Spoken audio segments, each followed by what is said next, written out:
الرحيم. الحمد لله وكفى والسلام على عباده الذين اصطفى.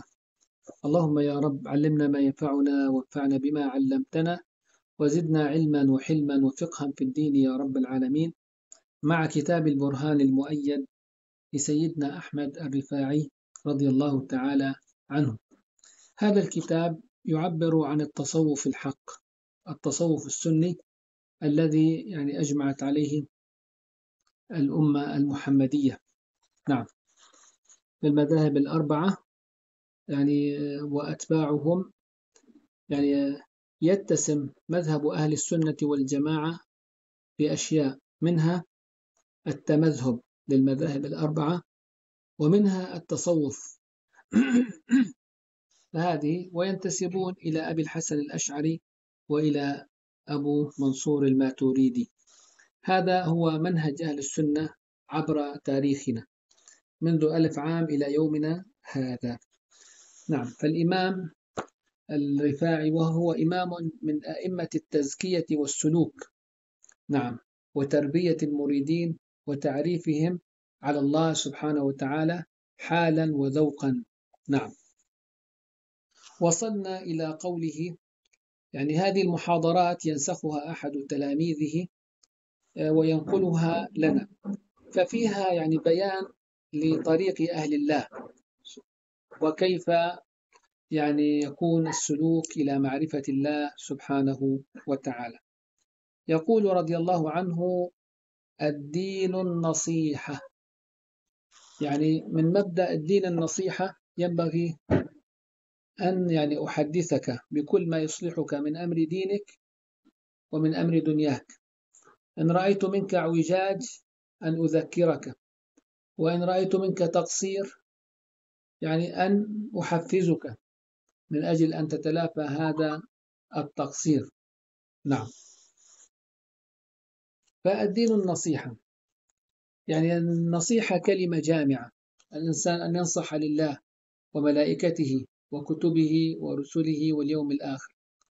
والنصوح في اللغة مأخوذ من الخلوص. نعم، إذا قلنا هذا ناصح أي هو خالص من كل شائبة.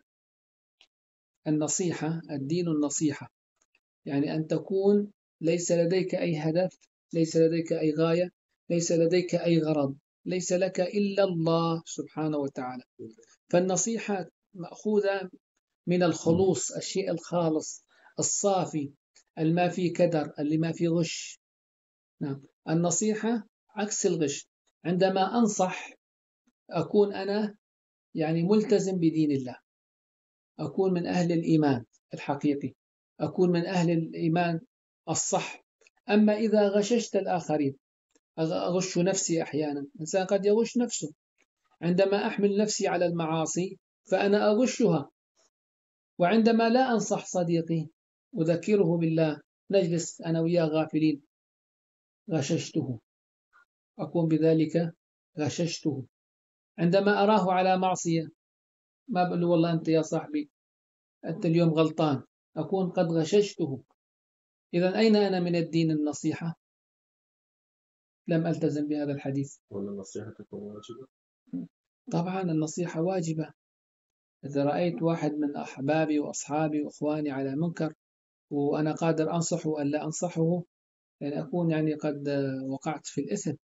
شوف، يقول جرير ابن عبد الله: بايعت رسول الله صلى الله عليه وسلم على النصح لكل مسلم. جرير ابن عبد الله قال: يوما من الأيام أنزل فرسا إلى السوق ليبيعها، فهذه الفرس فيها عيب، فجاءه أحد المشترين وأعطاه 800 درهم فيها. قال له: هذه لا تساوي هذا المبلغ، لا تساوي هذا المبلغ. قال له: كم ما بتساوي أكثر من هيك. قالوا: بل أقل من هكذا، 600، بل 500، بل 400، أنه فيها عيب. قيل له: ما الذي حملك على هذا؟ قال: بايعت رسول الله صلى الله عليه وسلم على النصح لكل مسلم، هذا ديننا. دين النصيحة. من هذا المنطلق نجد أنه الإمام أحمد الرفاعي يوجه النصائح لسالكين طريق الآخرة. اللي بده يعرف ربه صح، اللي بده يسلك طريق الآخرة، تعال في عنا نصائح نلتزم بهذه النصائح إن شاء الله يعني المستخرجة من كتاب الله ومن سنة رسوله، نكون بإذن الله من الفالحين. أولا يقول إذا قلتم لا إله إلا الله، إذا بدك تقول، كثير من الناس يقولون لا إله إلا الله، يقولون 100 وال200 والثلاثة، وهذه أحوالهم ما يشوف عنده تقدم. تمام. إذا كيف بدنا نقول لا إله إلا الله؟ لها ترتيبها. لا إله إلا الله، إذا قلتم لا إله إلا الله فقولوها بالإخلاص. أول شيء بدك تقول هذه الكلمة مخلصا من قلبك، خالصا مخلصا من قلبك. نعم، بالإخلاص الخالص من الغيرية، يعني ألا تلاحظ وأنت تقول هذه الكلمة سوى الله. تمام. ما بدك مثلا تقول لا إله إلا الله حتى يكشف لك. من الناس من يأتي النصح للإخوان متخذا تقصير الناس ذلك. نعم. ماذا التعليق نقرأه؟ نعم. من الناس من يأبى النصح للإخوان متخذا تقصير النفس وكثرة ذنوبها ذريعة لذلك. لا، حتى لو كنا مقصرين يعني ينبغي أن ننصح. يعني حتى قال الإمام الغزالي ينبغي يعني لصاحب الكاس أن ينكر على الجلاس، أن ينكر على الجلاس. نعم، هيك قالوا. يعني إذا أنت كنت قاعد لا سمح الله عم تشرب الخمر، كان إنسان قاعد جنبك، قل له ما الذي أجلسك في مجلسنا؟ يلا هلم، حتى لا تحمل بدال الإثم إثمين.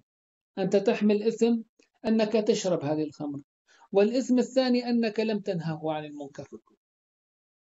نعم. شوف قديش يعني أعطوا مثال دقيق جدا، مثال دقيق وفاقع كذا. حتى لو أنا كنت مقصر لا يجوز لي أن أترك النصيحة لإخواني. تمام، لا يجوز لي ذلك. وإن كان الأكمل حتى الناس تنتفع بنصيحتي، حتى تكون نصيحتي ما في عليها غبار، أن يعني أحمل نفسي على طاعة الله سبحانه وتعالى. نعم. إذا قلتم لا إله إلا الله حتى تكونوا تنتفعوا بهذه الكلمة، أول شيء لابد أن تقولها بالإخلاص. يعني وأنت تقول هذه الكلمة لا تطلب بها إلا الله. وقت عم تقول لا إله إلا الله من قلبك، أن تطلب بها الله. يعني ما تطلب فيها أنه رب العالمين يعطيك مقامات، شوف، ولا يعطيك مشاهدات، ولا يعطيك كذا. مو مقصدك أنه تترقى أو بتصير عندك كرامات أو كذا أو إلى آخره، أبدا. إنما أقول هذه الكلمة يا رب لأنك رب تذكر. نعم، تذكر وتعبد فأنا أذكرك. إذا قلتم لا إله إلا الله، أول شيء بيعلم سيدنا الرفاعي حتى يعني يستفيد، حتى تثمر هذه الكلمة التي نقولها ونكررها دائما. إذا قلتم لا إله إلا الله فقولوها بالإخلاص الخالص من الغيرية ومن خطورات التشبيه والكيفية. يعني وأنت تقول هذه الكلمة لا إله إلا الله ما بيخطر ببالك الذات الإلهية، لأنه لا يتصور ذات الله. ذات الله فوق التصور، فوق الوهم. تمام. لا يتصور في عقولنا إلا ما له شيء في الواقع، يعني من حيث أنه يعني يشبه شيء في الواقع.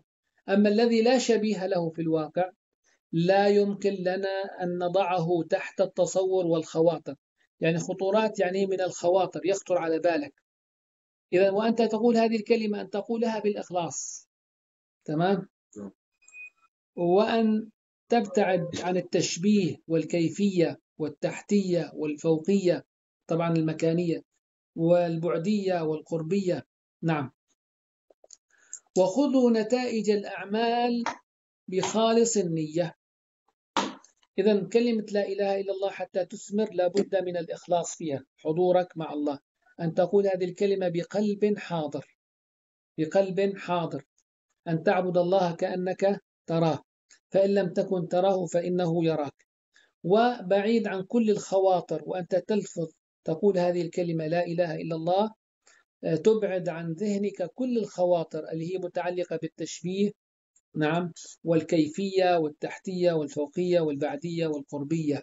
نعم، هذه نصيحة. والنصيحة الثانية يقول: خذوا نتائج الأعمال بخالص النية. إذا أردت أن تأخذ نتيجة لهذا العمل الذي تقوم به، لابد من أن تستحضر النية. أي عمل فينا نجعل له نية وأن نستفيد منه. إذا أكلت استحضر له نية، تكون طعامك عبادة، نوت التقوي على طاعة الله. إذا شربت، إذا نمت، إذا زرت أي زيارة لأخ لك في الله، لقريب، لكذا، أستحضر النوايا الطيبة. لذلك يقول: خذوا نتائج الأعمال بخالص النية. بدون خلوص النية يعني لا يستفيد الإنسان شيء على الإطلاق. فقد قال سيد البرية عليه أفضل الصلاة والسلام: إنما الأعمال بالنيات وإنما لكل امرئ ما نوى. معنى إنما الأعمال بالنيات، إنما هي أداة حصر، يعني الأعمال المقبولة عند الله لا بد لها من نية، وأي عمل بلا نية لا قيمة له عند الله. من الآخر، لا قيمة له عند الله. وإنما لكل امرئ ما نوى، يعني الله يعطيك على قدر نيتك. مثلا في العمل الواحد تعمل له كذا نية، تكتب لك أجور هذه النيات. قد تنوي أمرا ولا تستطيع أن تفعله، تجد له أجرا يوم القيامة. قد كتب الله لك أنك بناء مسجد، أنت كنت ناوي وما قدرت. الخروج في سبيل الله مثلا، إلى تجاهد مثلا مع الناس في غزة، نويت وما قدرت أن تخرج، أن يكتب لك الأجر. إنما الأعمال بالنيات وإنما لكل امرئ ما نوى. فمن كانت هجرته إلى الله ورسوله فهجرته إلى الله ورسوله، ومن كانت هجرته لدنيا يصيبها أو امرأة ينكحها فهجرته إلى ما هاجر إليه.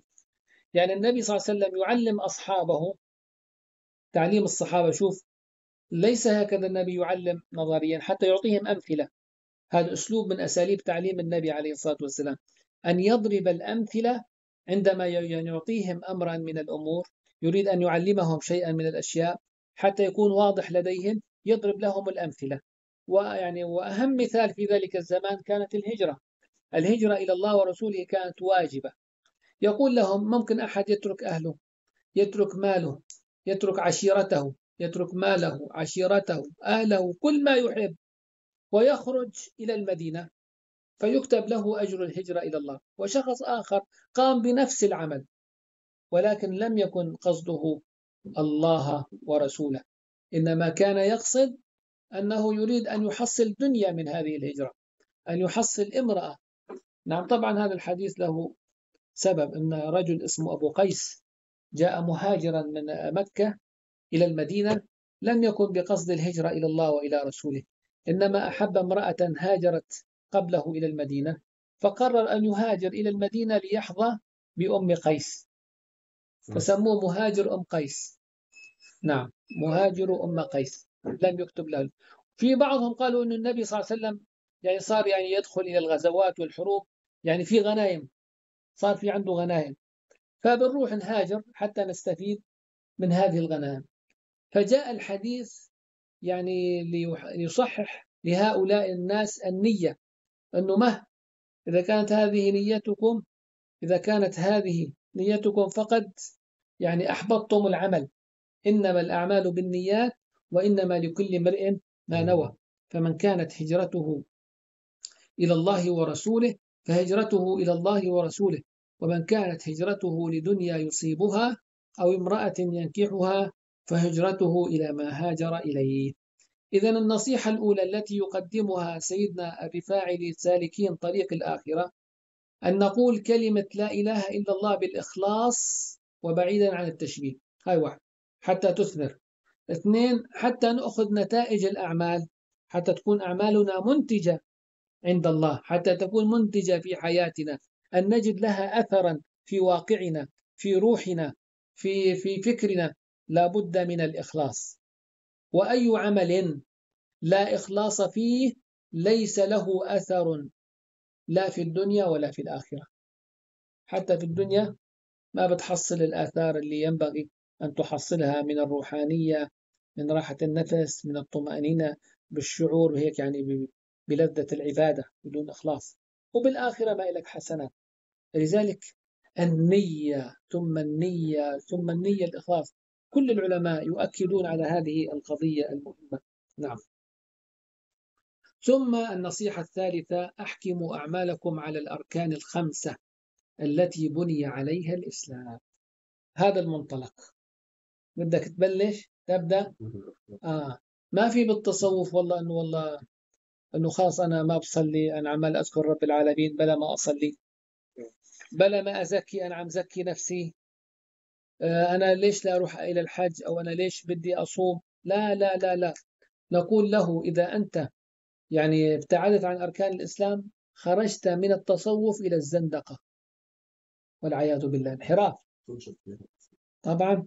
فلذلك قال: احكموا اعمالكم على الاركان. ما في بدك تقول أنت صوفي وأنت مقصر بالأركان الخمسة، نقول لك لا، اسمح لنا، لست صوفيا. هذا طريق الآخرة: نية، ذكر لله، إحكام أعمالنا على الأركان الخمسة. هذول المنطلق منها. لذلك النبي قال: بني الإسلام على خمس. ما فيك تخرج عن هدي النبي عليه الصلاة والسلام. في ناس يعني قالوا لك والله ما في داعي للصلاة، وصلوا إلى مرحلة قالوا لك والله ما في داعي للصلاة، لأنه قال أنه الصلاة هي الصلة مع الله، ونحن حققنا الصلة مع الله.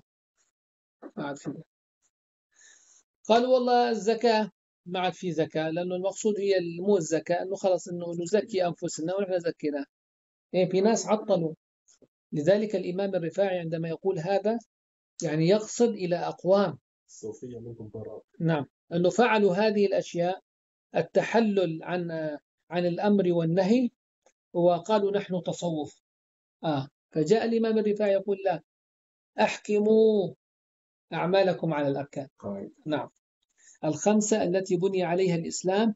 قال رسول الله صلى الله عليه وسلم: بني الإسلام على خمس: شهادة أن لا إله إلا الله، وأن محمدا رسول الله، وإقام الصلاة، وإيتاء الزكاة، وحج البيت، وصوم رمضان.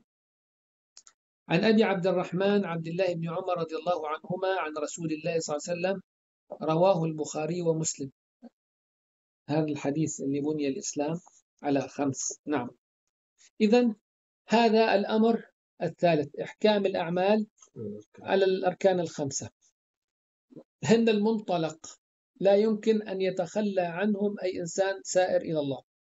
2 3 4 إياكم ومحدثات الأمور. في التصوف ما في بدع. تصوف ما في بدع. فالبدع يعني التصوف منها براء. وإذا سلك إنسان مسلك البدع، هذا نقول له: أنت لم تسلك طريق الله، إنما سلكت طريق الهوى، إنما سلكت طريق النفس، إنما سلكت طريق الشيطان والعياذ بالله.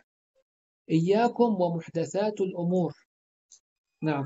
المحدثة في اللغة يعني الشيء الذي لم يكن فكان.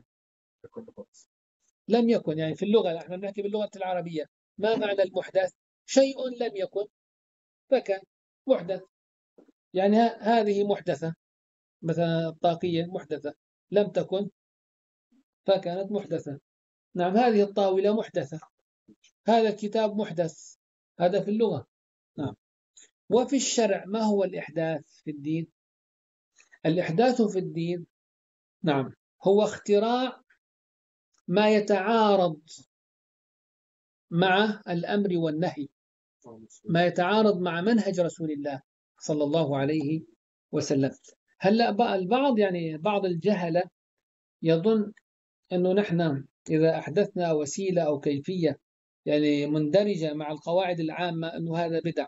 لا، هذا ليس من البدع. هذا ليس من البدع، لأنه لا يتعارض، هذا العمل لا يتعارض مع السنة.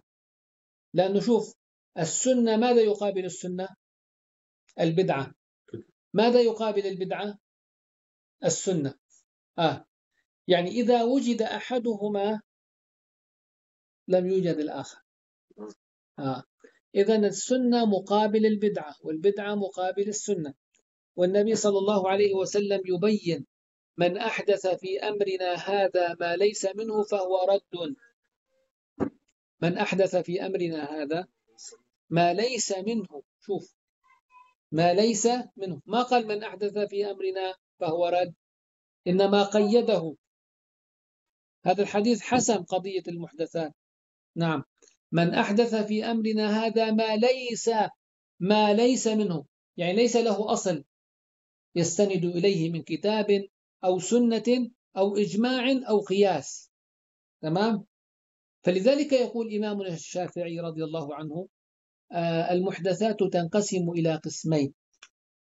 نعم، محدثات محمودة وهي ما وافقت الكتاب والسنة، ومحدثات مذمومة وهي ما خالفت الكتاب والسنة. هذا نقل صحيح عن الإمام الشافعي. نعم، لذلك العلماء من بعده أعطوا البدعة أحكامها الخمسة. قالوا هناك عندنا بدعة واجبة، مثل تنقيط المصحف، مثل جمع المصحف. لم يجمع المصحف في زمن النبي صلى الله عليه وسلم، جمعه الصحابة. وهناك بدعة مسنونة مستحبة، هي مثل صلاة التراويح. نعم، صلاة التراويح.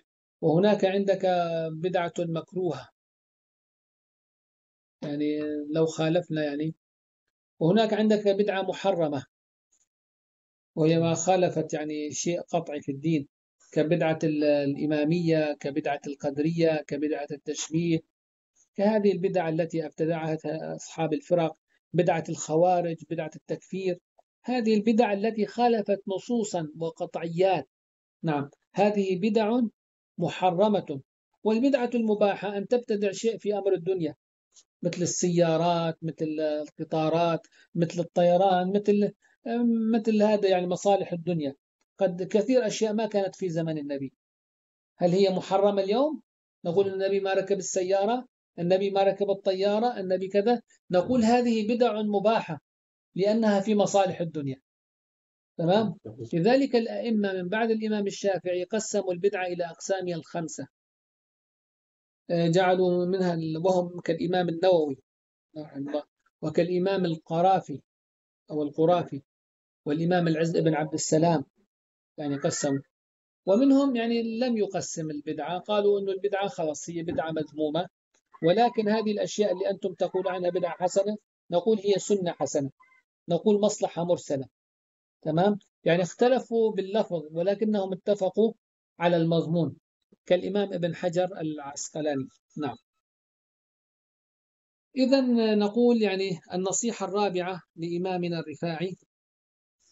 نعم، النصيحة الرابعة التي ينصح بها أنه: وإياكم يا أيها المريد، إياكم محدثات الأمور، لأنك بالإحداث لن تصل إلى معرفة الله. وقد ورد قلنا في الحديث: لو سلكوا إلي كل طريق واستفتحوا علي كل باب ما فتحت لهم حتى يأتوا خلفك يا محمد صلى الله عليه وسلم. إذن إياكم ومحدثات الأمور، يعني التصوف لا ينبني على المحدثات، لا ينبني على البدع، فإذا كان كذلك فهو رد.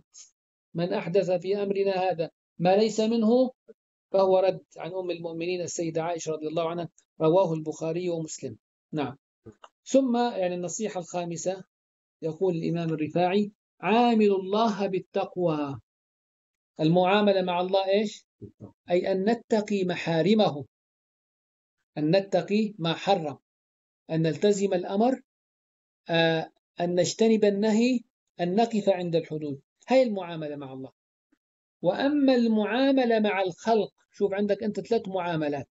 المريد بده يتعامل مع ثلاثة أصناف: المعاملة مع الله بالتقوى، نعم. المعاملة مع الخلق بالصدق وحسن الخلق، بدك تكون صادق في نعم. معاملتك مع الناس، تكون أخلاقك حسنة مع الناس.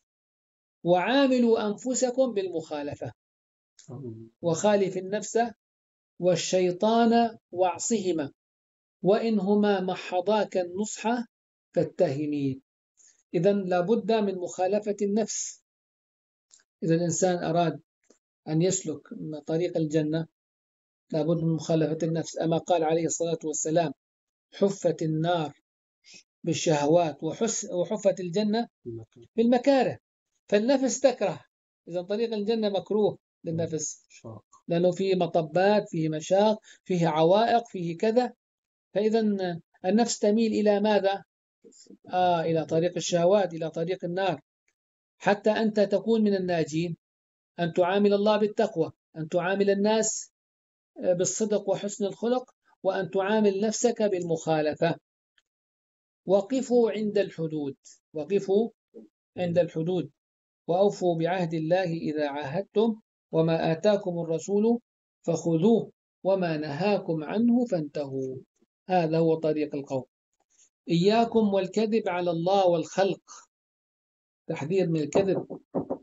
في ناس سبحان الله عندها الكذب يعني مستساغ، وهذا من علامة النفاق. لا يفلح كاذب، كاذب لا يفلح أبدا. بده يتعلم الإنسان الصدق والله. وإذا عود الإنسان نفسه على الكذب يعني سيسقط يوما بعد يوم، سيسقط يوما. أول شيء راح يسقط من عين الله. إذا كيف بدك تسلك إلى الله طريق وأنت تكذب؟ عند الله كذاب، ولا زال الرجل يصدق ويتحرى الصدق حتى يكتب عند الله صديقا. للأسف يعني. والكذب يقبح بعامة الناس، ولكنه أقبح بأهل العلم، أقبح بالوجهاء، وجهاء القوم. لأن النبي صلى الله عليه وسلم قال: الرائد لا يكذب أهله. الرائد، حتى أهل الجاهلية كانوا لا يقبلوا أن تكتب عليهم كذبة. يعني قصة أبو سفيان مع هرقل معروفة. يعني قال: فأدنى منه أصحابه. قال حتى يعني إذا قال خلاف الحقيقة يكتشفوه، بيسجلوا عليه كذبة. قال: فخشي أبو سفيان، يعني قال الحق خشية أن تكتب عليه كذبة. نعم، هو من علية القوم، لا ينبغي أن يهبط إلى هذا المستوى. شوف يعني، إياكم والكذب على الله. كيف الكذب على الله؟ يعني عدم الإخلاص، كذب على الله. ولا في حد يكذب على الله سبحانه وتعالى، الله كاشف الجميع. ولكن الكذب على الله أن ندعي أنه نحن والله نحن أولياء في الأرض، نحن المصطفون في الأرض، نحن كذا. هذا الكذب على الله، يعني أن ننسب لأنفسنا مقامات عند الله وليست لنا. نعم. إياكم والكذب على الله والخلق. والخلق الكذب على الناس يعني. قال: فإن الدعوى كذب على الله وخلقه. شو الدعوة؟ الادعاءات، يعني إن واحد يدعي لنفسه مقامات. تمام. أصلا يعني التصوف الحق قال: ألا ترى لنفسك مقاما. عدم رؤية الأعمال. سيدنا عمر بن الخطاب رضي الله تعالى عنه قال: لو كانت لي قدم في الجنة والأخرى خارجها لما أمنت من مكر الله. يعني ويقول سيدنا عمر: لو أن مناد نادى يوم القيامة فليخرج يعني كل الناس إلى الجنة إلا رجل لظننت أنه أنا. شو هذا؟ مو شايف لا صلاته لا عبادته لا جهاده ولا كذا. هذا اسمه عدم رؤية العمل. يصل بك من الإخلاص مرحلة ألا ترى لنفسك عملا. يقول سيدنا علي رضي الله تعالى عنه: لو أعلم أن الله تقبل مني ركعتين لما اهتممت، يعني أو أنه لكان أحب إلي أن أكون، يعني لكان أحب إلي الموت الساعة الآن. شوف قديش ما في رؤية للعمل، وقديش زكاهم النبي عليه الصلاة والسلام وأعطاهم. نعم. نعم. إذن إياك والكذب على الله والخلق، فإن الدعوى كذب. أحيانا يقول لك: والله أنا القطب، أنا الولي الفلاني، أنا كذا، أنا. الكرامة يعني تصدر على يد الولي، يعني ليست بيده، ليس لك من الأمر شيء. الكرامة الله يجريها، ما يدعي العبد. قال يقولون يعني أنه الولي يستحي من الكرامة كما تستحي المرأة من حيضتها. مش هي عملية مفاخرة ومحان ولماحنك وأنا أقوى وأنت أقوى. خرجنا عن التصوف. التصوف اختصره سيدنا أحمد الرفاعي فقال: حشرني الله مع فرعون وهامان إن رأيت نفسي شيخا على أحد من هذا الجمع. كان يحضر عنده 100,000، ما كان يرى نفسه حتى شيخ، ما كان يرى نفسه حتى شيخ. أنا حميد اللاش أنا. طبعا ما الوصول إلى الله هيك، بدك تترك نفسك وتأتي إلى حضرة الله. بس إذا عندك شيء من نفسك عالق، من النفس الأمارة بالسوء عالق معك، لا تصل إلى الحضرة الإلهية، لا تصل إلى معرفة الله الحقة. هذا هو التصوف. التصوف مجاهدات، التصوف عمل، التصوف إخلاص، التصوف بكاء، التصوف جوع، التصوف تقشف. أين نحن من هذا التصوف؟ ما في، هي رسوم. نعم. إياكم والكذب على الله سبحانه وتعالى، فإن الدعوة كذب على الله وخلقه. نعم. نقف هنا، يعني موقف حسن إن شاء الله، لأنه صارنا نص ساعة بإذن الله سبحانه وتعالى. اللهم يا رب علمنا ما ينفعنا وانفعنا بما علمتنا، وزدنا علما وحلما وفقها في الدين يا رب العالمين. اللهم اهدنا إليك سواء السبيل. اللهم اجعلنا هادين مهديين غير ضالين ولا مضلين، سلما لأوليائك حربا على أعدائك. اللهم نسألك في هذه الساعة أن تنصر عبادك المستضعفين في فلسطين. اللهم كن لهم عونا ومعينا وحرزا وحافظا وأمينا يا رب العالمين. اللهم كن لنا ولا تكن علينا. اللهم دلنا على من يدلنا عليك. اللهم دلنا على من يدلنا عليك. اللهم اجعلنا مع الصادقين، اجعلنا مع المخلصين المخلصين. اللهم اجعلنا مع أهلك وخاصتك يا رب العالمين في كل البرازخ. وصل اللهم على سيدنا محمد وعلى آله وصحبه وسلم. الحمد